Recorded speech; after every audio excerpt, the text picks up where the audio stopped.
Au 13e jour de course, ne soyons pas superstitieux, mais les coups durs se sont succédés sur la flotte du Vendée Globe. Une journée marquée par le premier abandon officiel, celui de Bertrand de Broc. Hier, il a dû plonger 2 fois sous la coque de son bateau pour évaluer l'état de sa quille après un choc au passage de Madère. Les dégâts qu'on a constatés, ils sont pas énormes, mais très contraignants pour naviguer. Les carénages d'ogives ont explosé. Bon, ça paraît très compliqué d'aller sous l'eau réparer.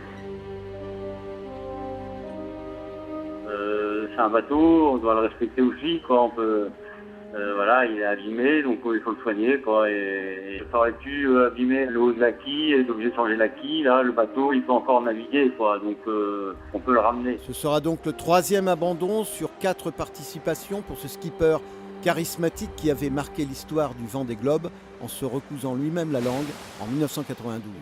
En tête de course, depuis les îles du Cap-Vert, c'est Alex Thomson, le grand favori de cette 8e édition, qui était brutalement victime d'une avarie sur le foil tribord. Hier matin, je me reposais quand il y a eu un énorme bruit. Le bateau a viré brutalement sur tribord, le safran s'est relevé et je suis monté sur le pont pour essayer de régler le problème. Et là, j'ai réalisé que le foil tribord était cassé. Il ne restait que quelques centimètres qui dépassaient du bateau et qui me ralentissaient, mais je ne pouvais rien faire.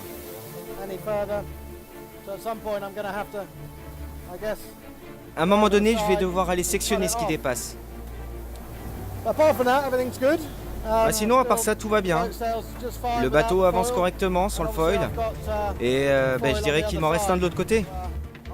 J'espère que je vais garder la tête et prier pour que la course se fasse un maximum sur tribord. Rien n'est perdu. Et je suis en bonne forme. Je me sens bien. À la prochaine. Ce soir, Alex Thomson est toujours le leader, mais ses poursuivants remontent 1000 par 1000 sur lui. Pour la petite histoire, hier, si le foil n'avait pas cédé, Alex Thomson aurait battu largement le record de distance sur 24 heures détenu par François Gabard en 2012. Il ne lui manquait que 259 mètres sur 990 km en 24 heures.